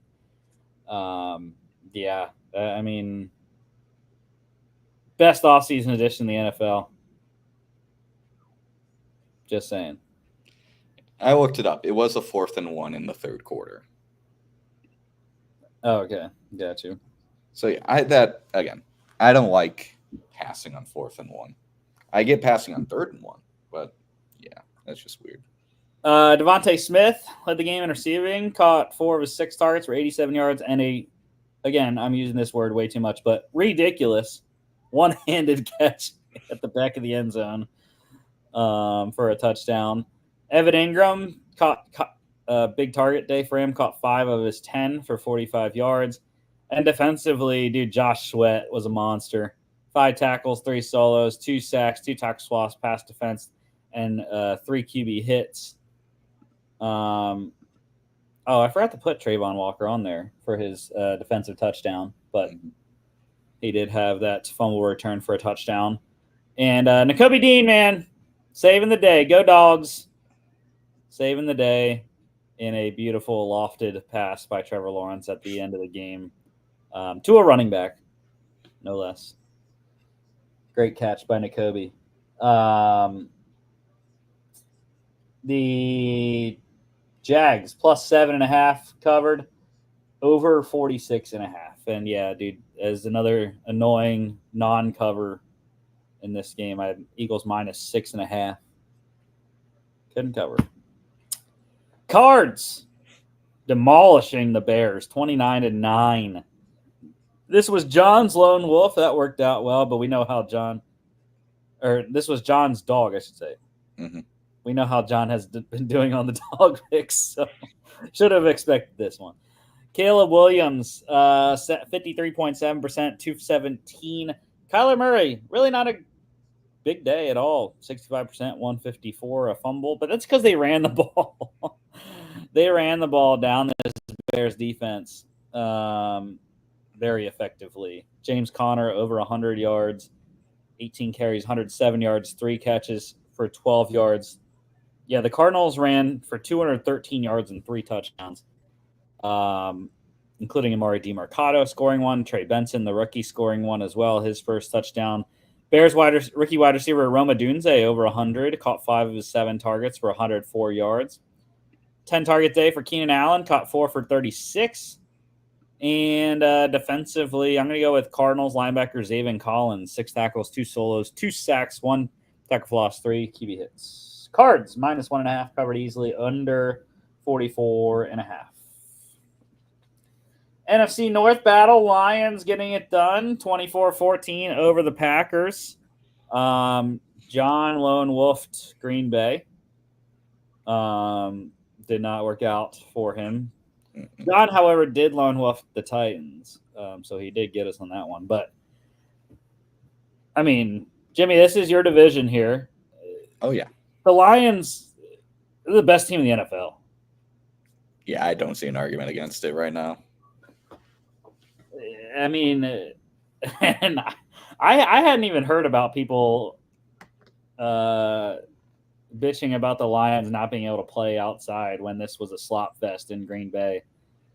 But apparently there were those people. And Dan Campbell called him out at the end after the game. Jordan Love, 59%, 273, a pick. Jared Goff really didn't have to do a lot. 81.8%, 145, a touchdown. They got up early on the Packers and kind of coasted the rest of the way. Josh Jacobs leading the game in rushing for the Packers, 95 yards on 13 carries, 2 catches for 13 yards. Only thing I'll say, Lions, why didn't Monty score, man? I needed that. I needed a Monty score in this game. Of course, Gibbs did, but no score for Montgomery. Packers wide receiver Jaden Reed up over 100, leading the game in receiving, caught 5 of his 6 targets for 113. And defensively, it's got to be Kirby Joseph. This kid's having a great season. All 4 of his tackles were solos, pass defense, and a 27-yard pick 6. I think he has 5 picks on the year now. Something like that. Yeah. The Lions minus 2.5 covered, under 48.5. Yeah, small print because there was a ton of defense and a ton of offense in this game, actually. Rams 26-20 over the Seahawks in overtime. Game of the week. This was another one where I was like, bro, it didn't have to be this hard. It didn't have to be this hard for the Rams. Especially the amount of pressure they had been getting all game. They couldn't pressure Geno on the final drive of regulation. And Geno just walked right down the field with the passing attack and scored the game-tying touchdown. Which, again, this was another one that went to overtime, and I'm like, I thought for sure Mike McDonald was going to go for the 2. Correlation, though, rookie coaches not going for the 2 in the win. I don't know.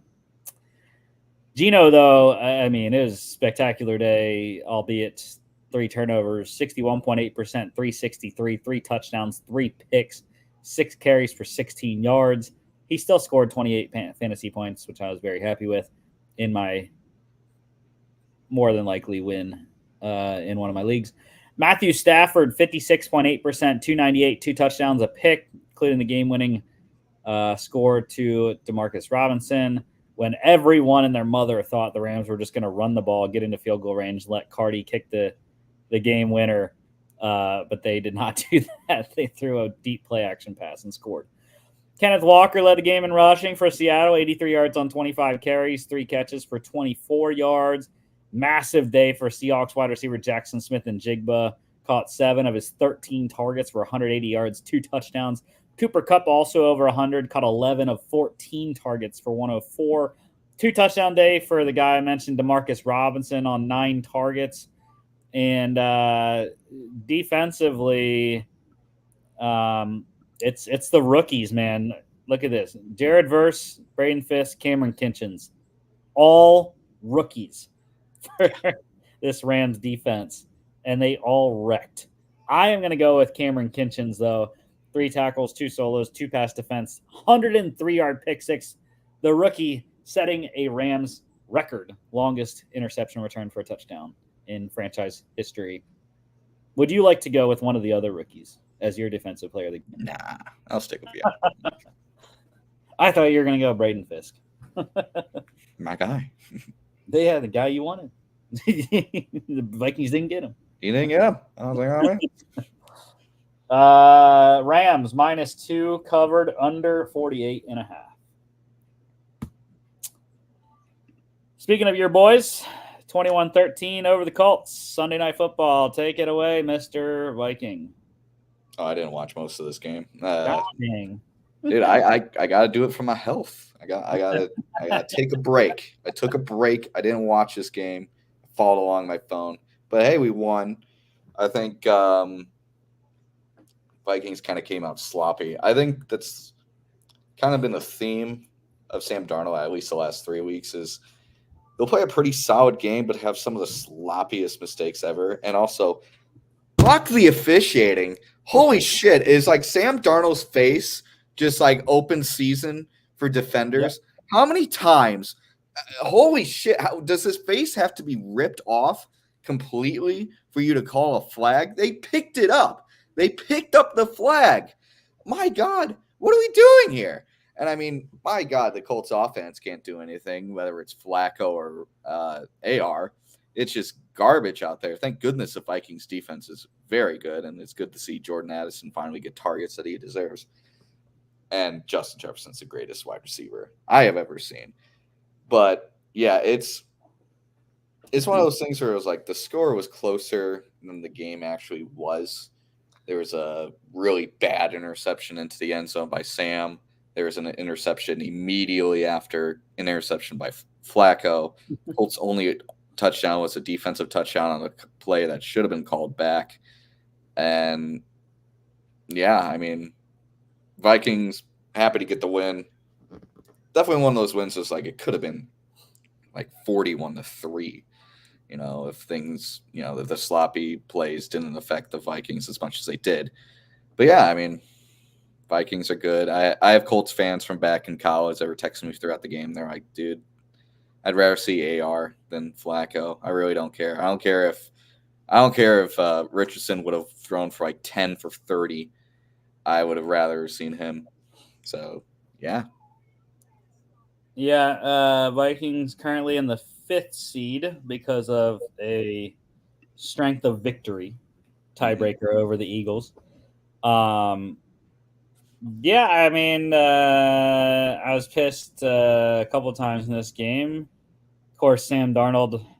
I had T.J. Hawkinson first touchdown. Of course, the interception into the end zone he was throwing to Hawk. And then the defensive score was the first one of the game. And also, why the hell, Vikings, didn't we get Aaron Jones into the end zone, sir? You had these weirdos scoring touchdowns like freaking Josh Oliver and Jalen Naylor. No one cares if they score. We, the people, care if Aaron Jones scores. Give the people what they want. And another thing, screw the Colts for going for a field goal down 11 when I had +6, sir. No, Shane Steichen, go for the frick touchdown. Good Lord.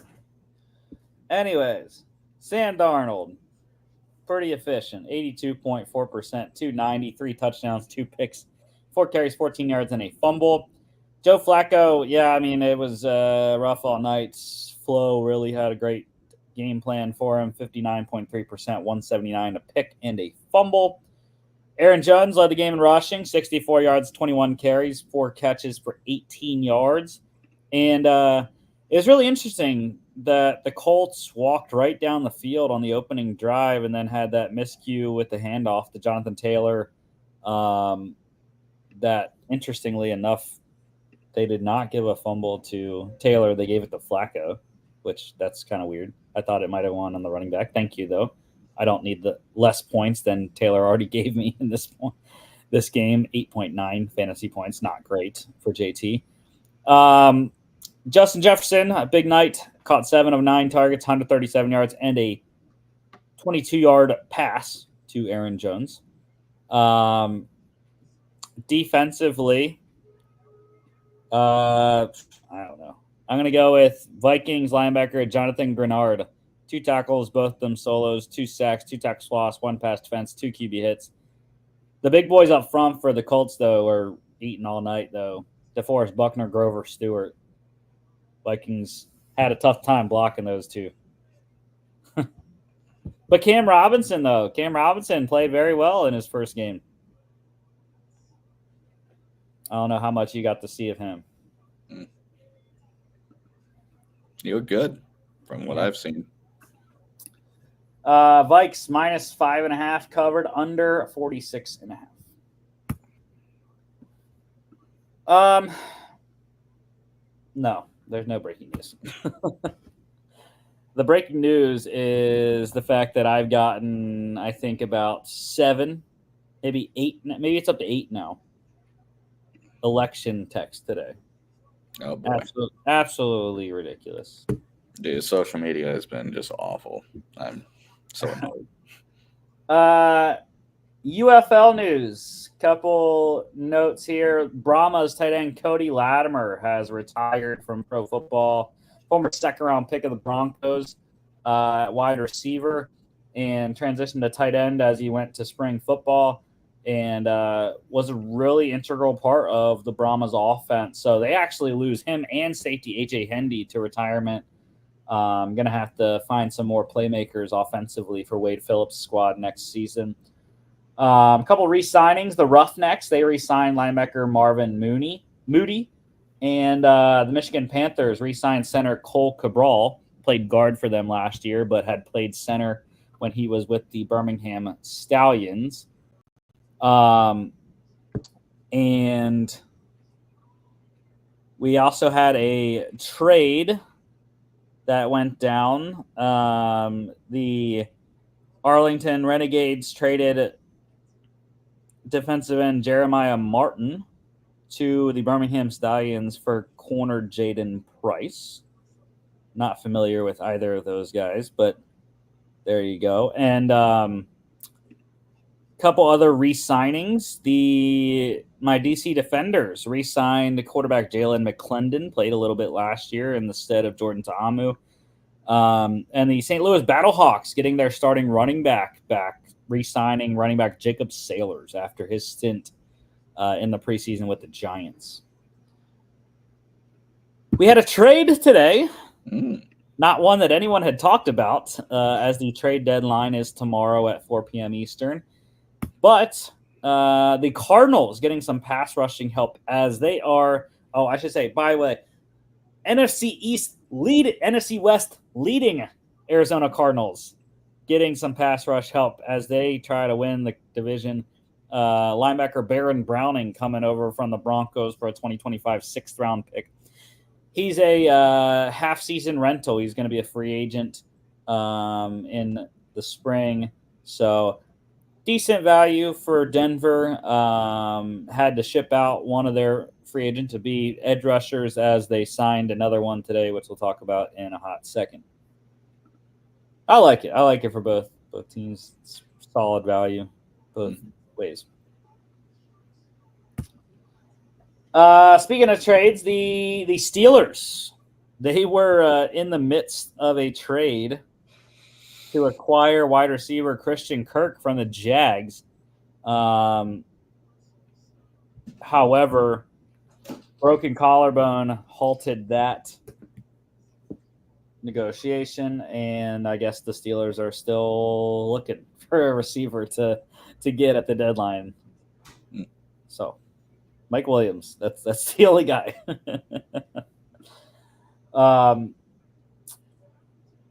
We had a couple firings today. The Raiders, they have fired offensive coordinator Luke Getsy, along with a couple other assistants on the offensive side of the ball. To be honest, I don't really know if it's Luke Getsy's fault. They don't have a quarterback that can actually play football. So it's tough when you don't have the personnel to actually execute your playbook. So tough look for Luke Getsy, but I think Antonio Pierce had to do something by going into the bye at 2-7. So, yeah.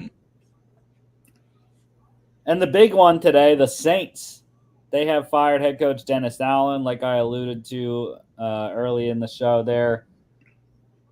18-25 in 2+ seasons with New Orleans. Assistant head coach and special teams coordinator Darren Rizzi is going to be the interim head coach the rest of the way.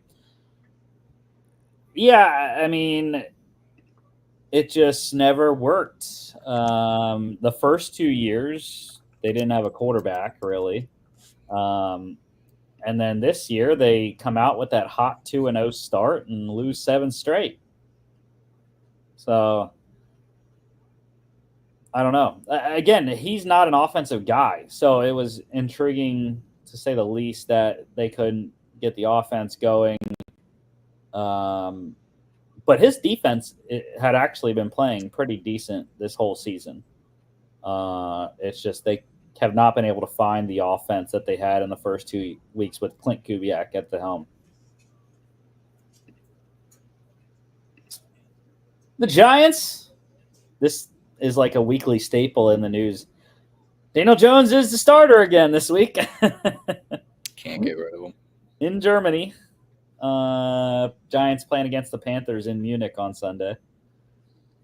And we have more flex scheduling here. The week 11, the Chargers and Bengals game is moving from 4:25 to Sunday Night Football. So we get Justin Herbert versus Joe Burrow on Sunday night, week 11. And the Colts-Jets game is moving out of Sunday night to a 1 o'clock start. Adjust your calendars accordingly. Injuries. The Panthers, I'm so excited, dude. You don't know how excited I am. And they get to watch it I get to watch it in Munich, bro. Like, Panthers rookie running back Jonathan Brooks going to make his NFL debut in Munich next Sunday. I am so excited to watch Jonathan Brooks in a Panthers uniform for the first time next weekend. And for fantasy. He's a league winner. I'm telling you right now. My hope is that the Panthers can ship Chuba Hubbard out because his value has never been higher right now than he has this season. I think he's still like top 5 in rushing this year. So, I mean, if you can get literally, I don't know if anyone would be crazy enough to pay a 4 for Chuba Hubbard, but maybe the Dallas Cowboys, because that's like the number one, obviously, running back spot. But yeah, I mean, if you can swindle a 4 out of someone for Chuba Hubbard, I'd take that in a heartbeat. Start Jonathan Brooks the rest of the way. For a team that you're not going to make the playoffs anyways, right? So you might as well play the rookie. Although coming off the ACL, obviously you do have to kind of work him in and kind of up his carries every game. So we'll see. Bears right tackle Darnell Wright. He has an MCL sprain, so we'll see if he can play next week or not. Titans, big losses for them on both sides of the ball. Center Lloyd Cushenberry done for the year. Achilles injury for him. And safety Quandre Diggs also out for the year. Liz Frank injury.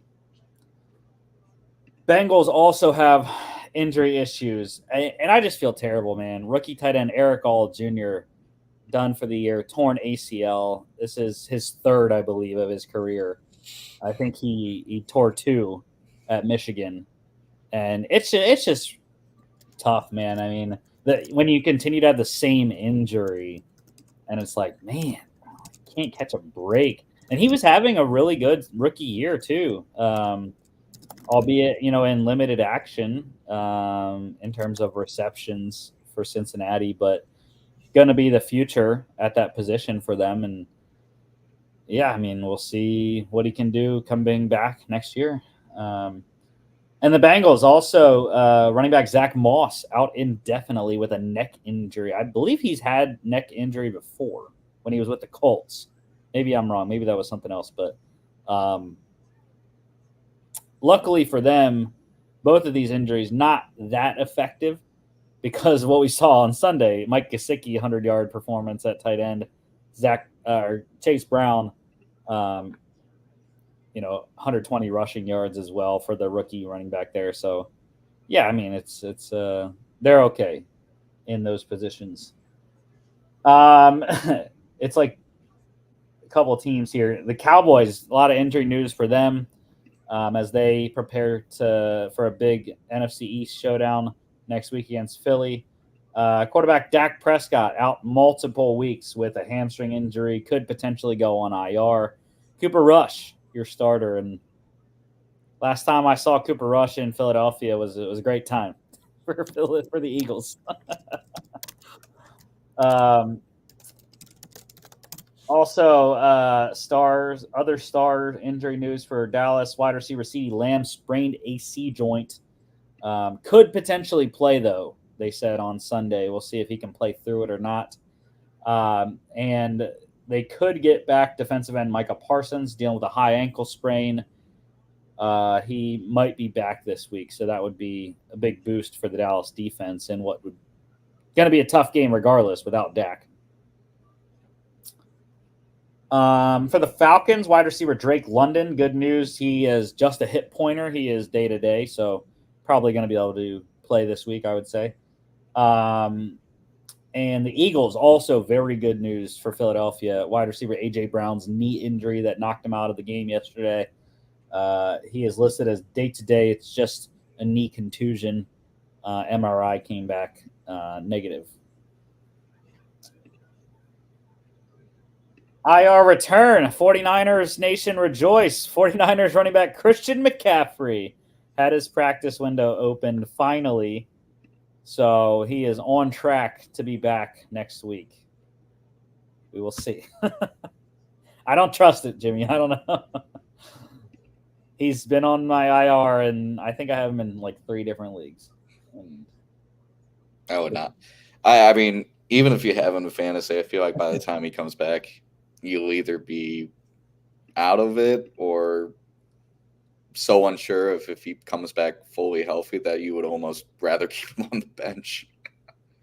You're not out of it if you are a good manager and have worked the waiver wire very well, like I have.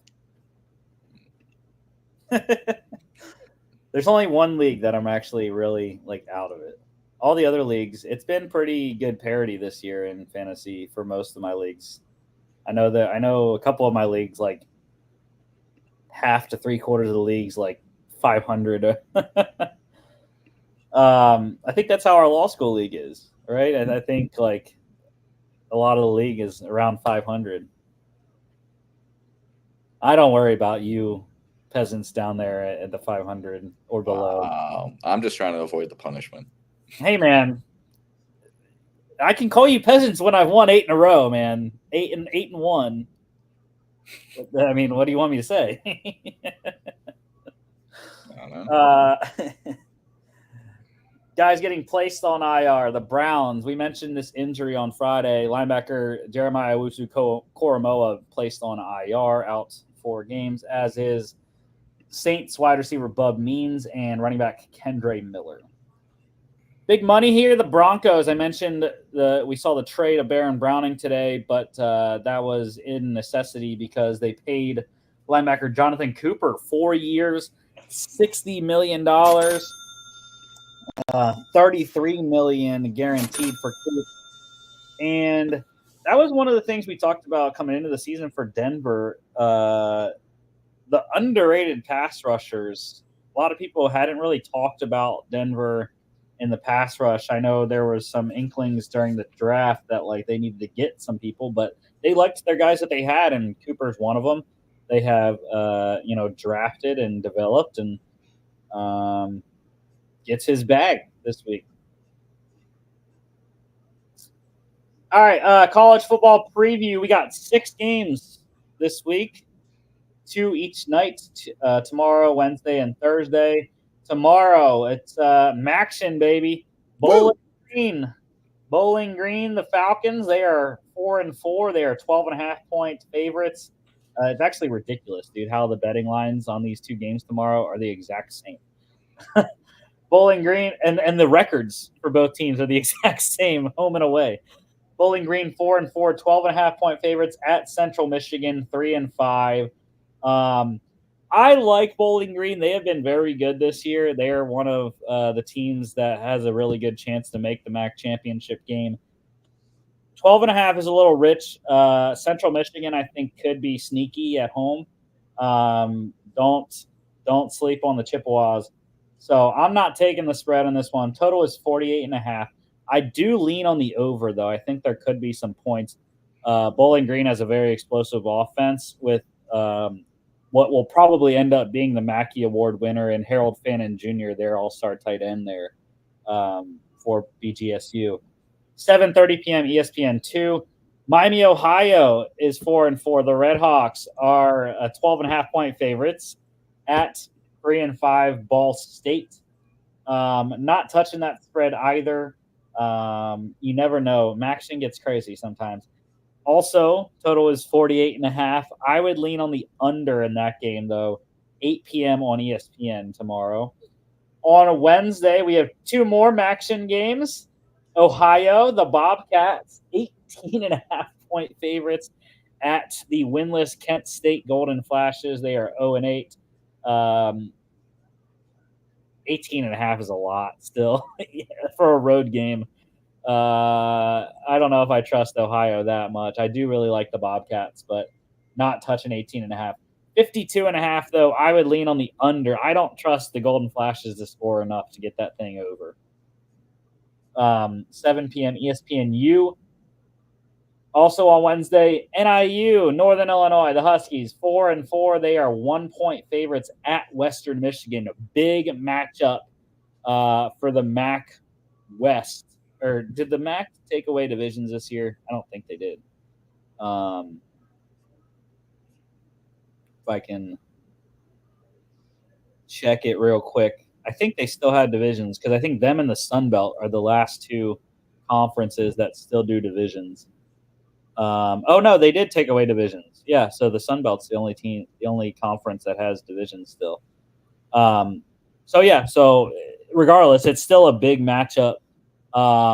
NIU struggling 1-3 in conference, so they're looking to upset Western Michigan, who is undefeated 4-0. And by the way, the other two games I mentioned on tomorrow, Miami, Ohio is second.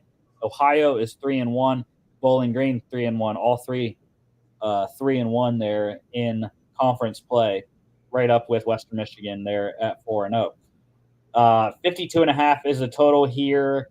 I am leaning on the over, and I'm liking Western Michigan. Give me the Broncos at home as a 1-point dog.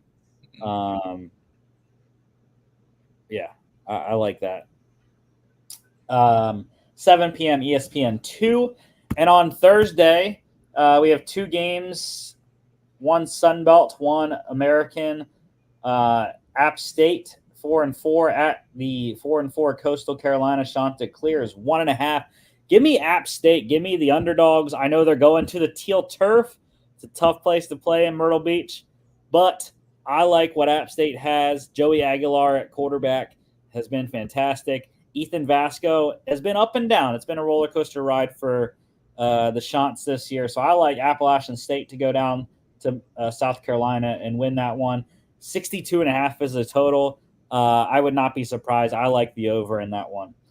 8 p.m. ESPN. And then the AAC game on Thursday, FAU, the 2-6 Owls at East Carolina, 4-4 Pirates. They are dealing with, I think this is their second game, maybe third, with their interim head coach. They are 1-1 or 1-0, I think, under their interim head coach. So I like ECU. I think FAU's been difficult, but ECU at home, night game, a lot of purple in the crowd going to be there at East Carolina. I like them. I like FAU on the spread, though. The Owls can be feisty. Cam Fancher's a really good quarterback for FAU as well. So I like the Owls to cover plus 7.5. I think it's going to be a close game. Total is 57.5. I like the under in that game. 8 p.m. ESPN 2. I know I like the under, even though FAU just gave up 44 to USF, but I think it's going to be a different game against ECU, who's not quite as explosive offensively as they have been in the past. All right, on to pick standings for this show. Yeah, we all went 1-1 last week. We were all together on both of the games. We got the Steelers right on Monday night. They beat the Giants. However, we all picked the Texans on Thursday, and they did not win. They lost to the Jets. So, status quo in terms of standings. UN Logan still at the top, 14-6. Pretty solid record for the Monday show. John is 3 back. I am still at 500. Rolling with 4 games back. It's tough to make up games when we only have 2 every week. Until we get down to the end of the month here, then we got Thanksgiving. We got Thanksgiving games on this show, so we'll have 4 games, and then we also had the Christmas game, so that'll add. I think that's a 3-game week as well. So start off this tonight. Bucks at the Chiefs. Chiefs are what did I get it at? It's still 9-point favorites in Kansas City. I don't like that spread. I know they probably will win by more than that. It's a very difficult time for Tampa without the receivers, man. And I like Kareem Hunt. Kareem Hunt's my player of the game for this one. I think the Chiefs are going to run the ball very effectively because they're going to be up a majority of this game. So give me Kareem Hunt over rushing yards, and I like Travis Kelce first touchdown scorer. I know I usually don't give betting stuff on these games on Monday, but those are my 2 plays I like tonight. And also for this game, by the way, Jalen McMillan, rookie wide receiver, he is out. So another receiver gone for Baker Mayfield. And I got to change my lineup as well because I got Jalen McMillan starting. I don't know who the hell I'm going to get to start because I think Sterling Shepard's taken. So, yeah, it's going to be a rough game for Baker Mayfield. So maybe Chiefs -9 is the play, Jimmy. I don't know. You got anything else for this game? Nah, man. I mean, I think it's pretty simple. I think Chiefs are going to win by like 10, and it's going to be annoying because they can't blow teams out, but they're going to win. Yeah, I mean, it's just everything's against the Bucs in this game. Top 3 receivers out now. That's tough. Yeah. I like Cade Otton, though. Cade Still, Otton, they're not going to blow them out. It's going to be like 20-10. I don't know, though. The Bucs defense just hasn't been the Bucs defense. So, over-under holding penalties on Jawan Taylor tonight. 2.5. 45.5 is the total. I like the under. I know it's probably a bold play, but I like the under in this game. Chiefs defense. That's where I'm going with that. 8:15 ABC and ESPN. And I forgot to change these. My bad. But you, sir, are lone wolfing the Cincinnati Bengals on Thursday Night Football.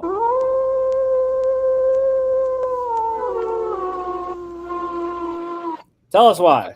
I am. One simple reason. It's because the last 2 Thursday Night Football games, we all went with a logical pick. So I looked at this week and went, okay, what's a logical pick? Fuck that. Opposite. Let's go Bengals. Because Thursday Night Football is Thursday night bullshit. And I'm going to get it. I'm going to get ahead of it by picking the Bengals.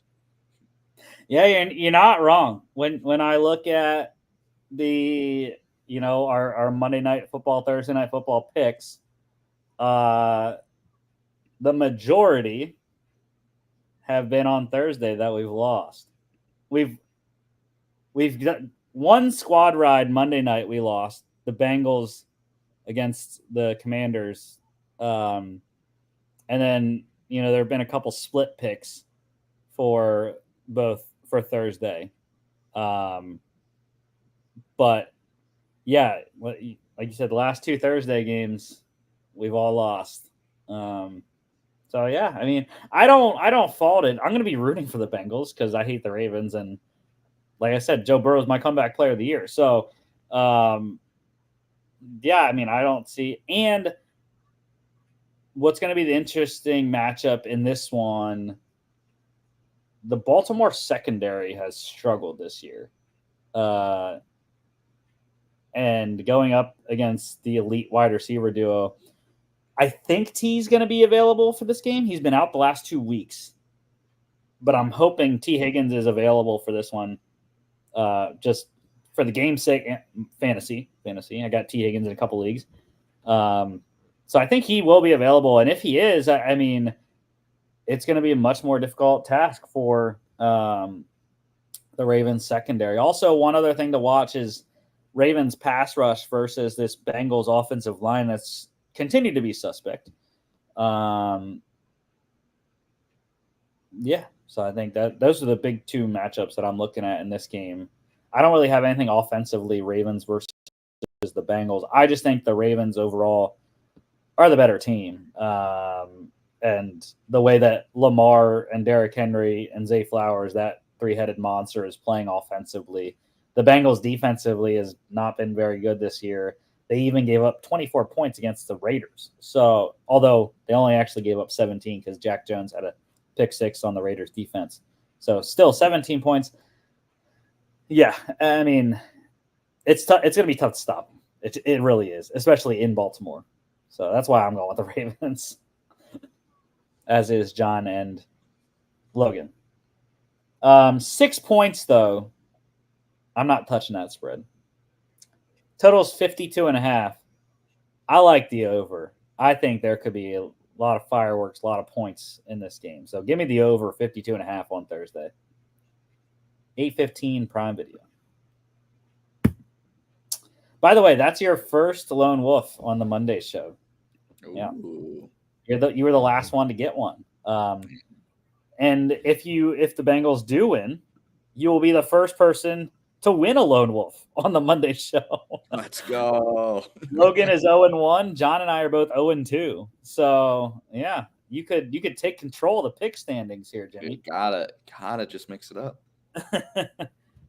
Or you could lose and let Logan take control of the pick standings. Don't. Yeah, so next week we'll be back, week 11. We got the week 10 ender and a very odd game. Obviously AFC, NFC, we don't get this matchup. We get this matchup every 4 years as the schedule rotates. But Dolphins at the Rams. Again, you don't see it very often, but I think it's going to be a fun game on Monday Night Football next week. And Thursday night, what a massive showdown we get on Thursday. Week 11 opener, Commanders at the Eagles. Back-to-back big NFC East games for Philly.